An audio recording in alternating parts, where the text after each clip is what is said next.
when the pandemic hit, that left me with a lot of extra time on my hands to do things like study Middle Eastern folk music.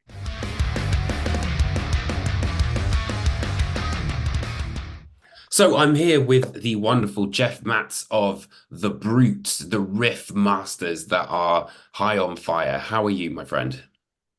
Doing well. How about yourself, Tristan? Yeah, all good, man, all good. So obviously we're here to talk about the brand new album, Cometh The Storm.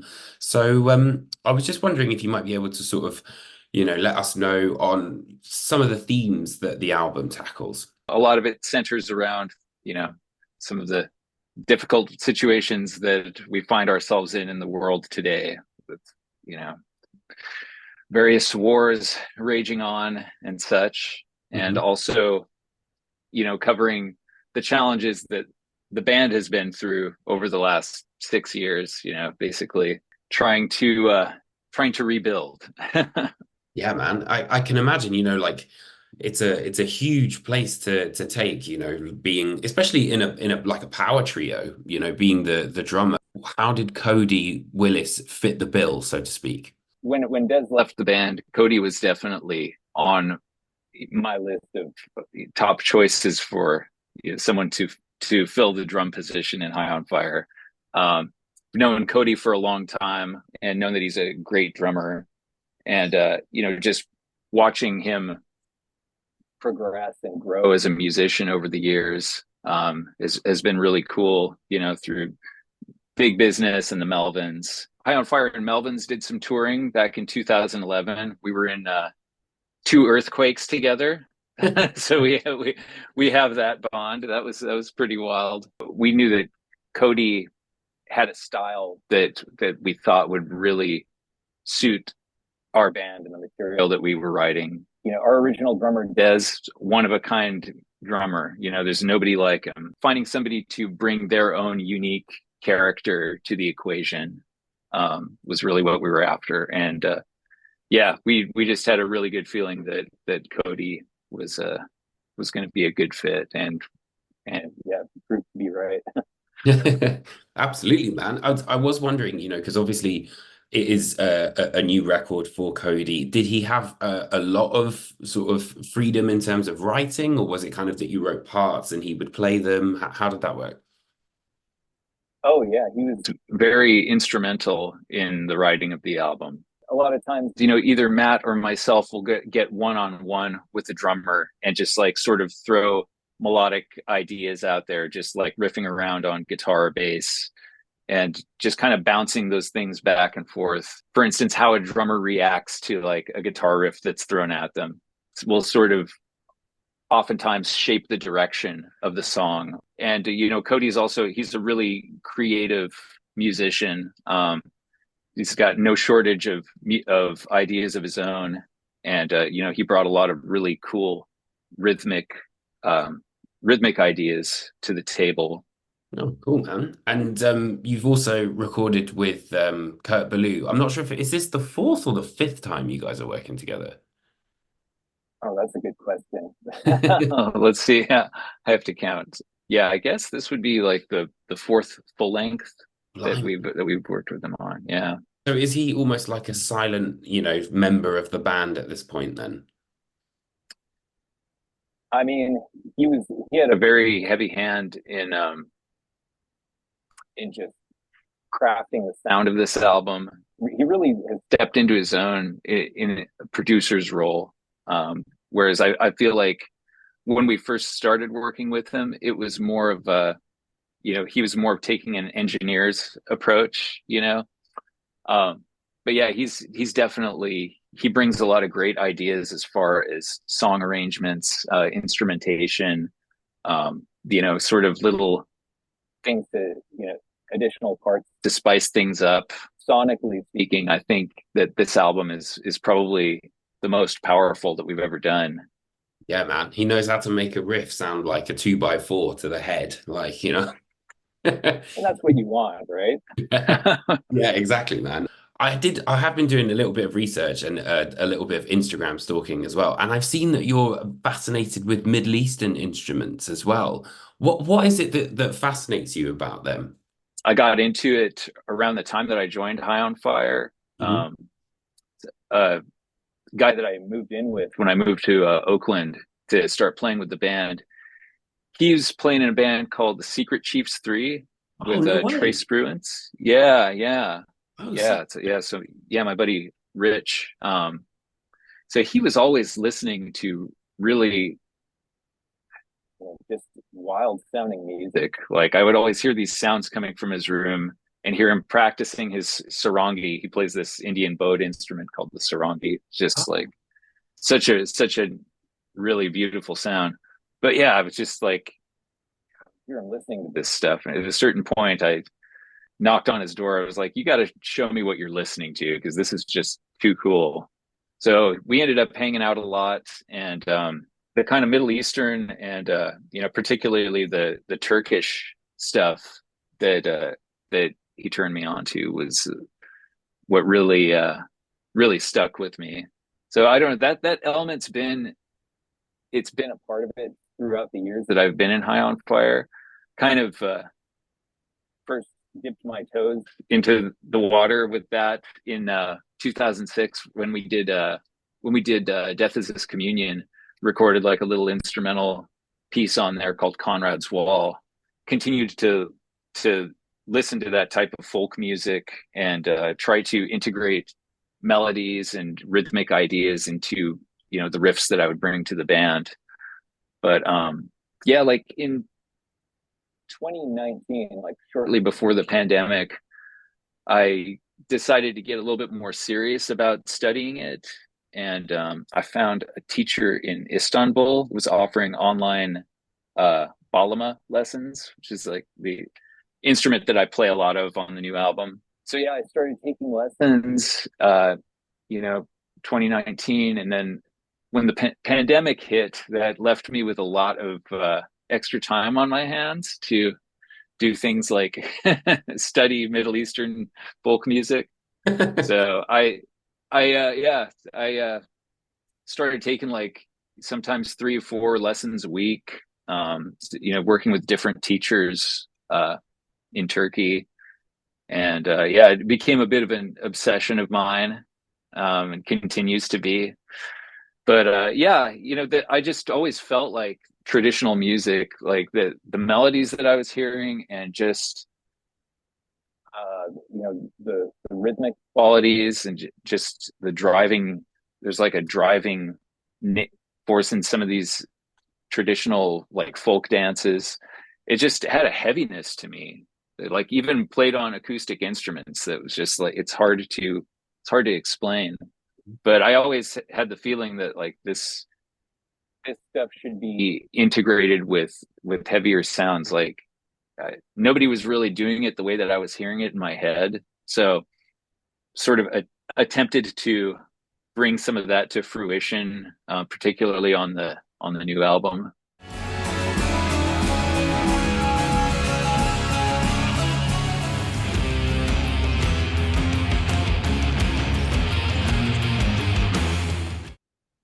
yeah, absolutely, man. You can hear it on like Lambsbread, and I think it's Karanlik Yol. Is that right? Karanlik Yol, yeah, There you go. I haven't butchered the pronunciation too much. yeah, that's good. But it's it's cool though because I think it's kind of like a almost like a meditative sort of thing, which I think is kind of similar to some of the riffs. Like it has that sort of like mantra kind of vibe to it. So I guess there's kind of like a duality in that. Yeah, I mean, there's a definitely like the droniness of it. There's like a constant drone note throughout the piece, and just sort of rhythmically, it's very hypnotic. It's very reminiscent of like like there's certain Turkish folk dances that was sort of my attempt at writing a piece in that style.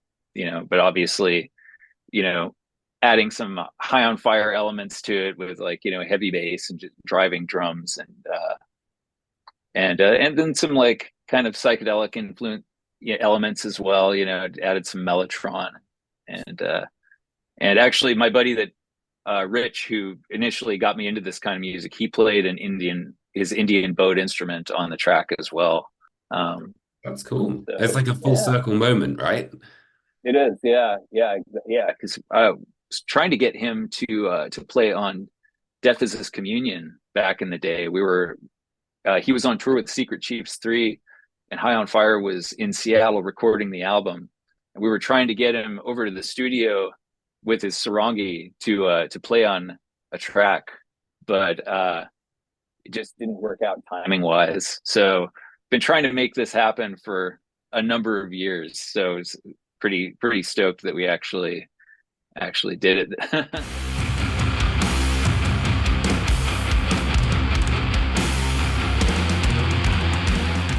So, talking about the artwork as well, I'd love to know what the sort of inspiration behind the artwork is. Yeah, Arik's been illustrating for the band for a long time. Matt and him go way back to Sleep Days. Arik hasn't done a cover for us since the Snakes for the Divine album, which was like 2009. So we thought, we should. It's definitely we should bring him back for this one if he's up for it. We basically gave him complete artistic control. We typically he likes to hear the album as a whole and listen to the lyrics and kind of get inspiration from that. Just basically let him go to town on it.